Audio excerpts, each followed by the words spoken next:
ఈ హోమ్ మంత్రి గారు మాకొద్దు, ఈ హోమ్ మినిస్టర్ గారు మాకొద్దు, మాకు పవన్ కళ్యాణ్ గారే కావాలి హోమ్ మినిస్టర్గా. ఎందుకంటే కనుక పవన్ కళ్యాణ్ గారు అయితే కనుక ఆయన పరిపాలన హోమ్ మినిస్టర్గా ఆయన చూడాలి. హోమ్ మినిస్టర్గా అయితే కనుక పవన్ కళ్యాణ్కి ఎరగదీసేస్తారు, అసలు కంప్లైంట్లే ఉండవు. ఆయన వేరేగా ఇప్పుడు ఏమంటారు దాన్ని ఇలా కొడతారు కదా చర్ణకోల, అలాంటితోటి కొట్టి మరీ శిక్షలు విధిస్తాడు ఆయన, మొత్తం పనిష్మెంట్లు ఇస్తాడు. అవసరమైతే కేసులే, అసలు లా అండ్ ఆర్డర్ కరెక్ట్గా పర్ఫెక్ట్గా అమలు చేయగలిగినటువంటి వ్యక్తి పవన్ కళ్యాణ్ గారు. కాబట్టి మాకు హోంమంత్రి గారు వద్దు, మాకు పవన్ కళ్యాణ్ గారు కావాలి అని నేనట్లేదు. ఎవరైతే త్రిపులార్ రఘురామకృష్ణరాజు గారు ఉన్నారో ఆయన మాట్లాడే మాట, రఘురామకృష్ణరాజు గారు మాట్లాడే మాట ఏంటంటే, నన్ను చాలామంది తిట్టారు, మరి ముఖ్యంగా జడ శ్రవణ్ కుమారు రఘురామకృష్ణరాజు గారిని ఎలా అంటే పొట్టు కింద అసలు మరి దారుణంగా అయితే కనుక తిట్టడం అయితే జరిగింది. వాస్తవంగా అయితే కనుక ఈయన అన్నాడు, ఈయన ఆయన అంటున్నారు, జరుగుతుంది ఇది వారు. అలా అంతతో నేను ఆయన మీద కంప్లైంట్ ఇస్తారా మీరు కానీ అని అంటే కనుక ఒక రిపోర్టర్ ఆయన చెప్పిన మాట ఏంటంటే, పవన్ కళ్యాణ్ గారు హోమ్ మినిస్టర్ అయితేనే నేను కంప్లైంట్ ఇస్తా అని అన్నారు. ఒక్కసారి ఫస్ట్ ఈ వీడియో అందరూ చేరాలంటే మీ బాధ్యతకి మీరు లైక్ చేయండి చెప్తాను. మీరు లైక్ చేస్తే ఎక్కువ మందికి ఇన్ఫర్మేషన్ షేర్ అవుతుంది. కొత్తగా మన ఛానల్ చూస్తే పక్కాగా సబ్స్క్రైబ్ చేయండి. మీ అమూల్యమైన అభిప్రాయాన్ని కామెంట్ రూపంలో తెలియజేయండి. రఘురామకృష్ణరాజు గారికి హోమ్ మినిస్టర్ గారు నచ్చలేదా? హోంమంత్రి గారు చేస్తున్నటువంటి పరిపాలన నచ్చలేదా? అంటే లా అండ్ ఆర్డర్, ఆంధ్రప్రదేశ్లో లా అండ్ ఆర్డర్ సక్రమంగా లేదా? అందుగురించే రఘురామకృష్ణరాజు గారు మాకు హోమ్ మినిస్టర్గా పవన్ కళ్యాణ్ గారు కావాలి, ఆయన వచ్చిన తర్వాత నేను కంప్లైంట్ చేస్తాను ఎవరి మీదైనా, అప్పటిదాకా కంప్లైంట్ చేయను అనే మాటలో అది దేనికి సంకేతం, అది దేనికి అర్థం వస్తాయి అవి? అంటే హోమ్ మినిస్టర్గా అనిత గారిని తప్పించాలని ఉద్దేశం ఆయనకి లేదు, కూటమిలో లేనిపోయిన చిచ్చు పెట్టాలని నేను ప్లాన్ చేస్తున్నాడా రఘురామకృష్ణరాజు గారు? ఎందుకంటే చంద్రబాబు నాయుడు గారి చేతిలో ఉంటుంది, హోమ్ మినిస్టర్గా అనిత గారు ఉన్నా సరే దానికి సంబంధించింది అంతా చంద్రబాబు నాయుడు గారు హ్యాండిల్ చేస్తూ ఉంటారు అని మాట్లాడుకుంటూ ఉంటారు అందరం.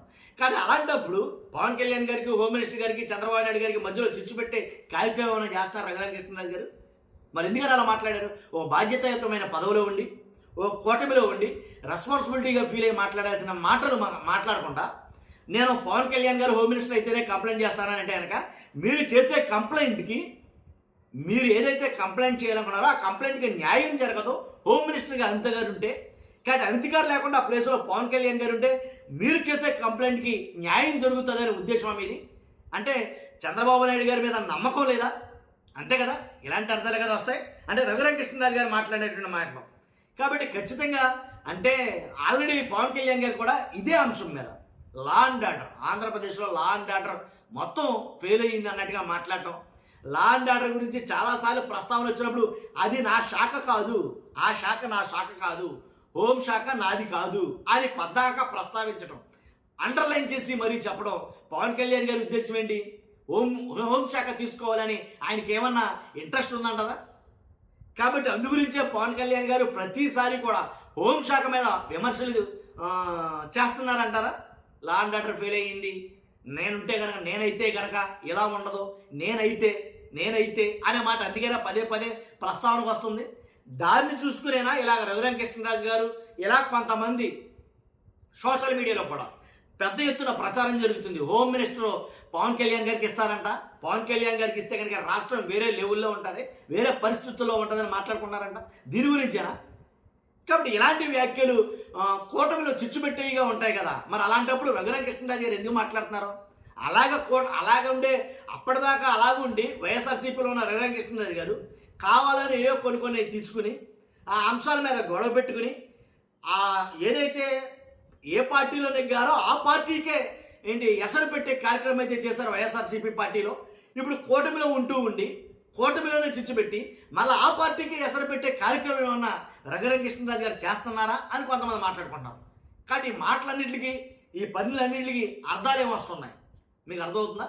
కాబట్టి ఖచ్చితంగా అంటే హోంమంత్రిగా అనిత గారిని తీసేసే ప్రయత్నాలు ఏమన్నా జరుగుతున్నాయా? ఎందుకని పద్దాక రఘురామకృష్ణరాజు గారు కావచ్చు, లేకపోతే ఇలాంటి వాళ్ళందరూ కావచ్చు ఈ రకంగా మాట్లాడుతున్నారు. కాబట్టి చూస్తున్న మీరందరూ కూడా మీరేమనుకుంటున్నారు మీ అభిప్రాయం కామెంట్ రూపంలో తెలియజేయండి. ఫస్ట్ అయితే లైక్ చేయండి. Thank you very much.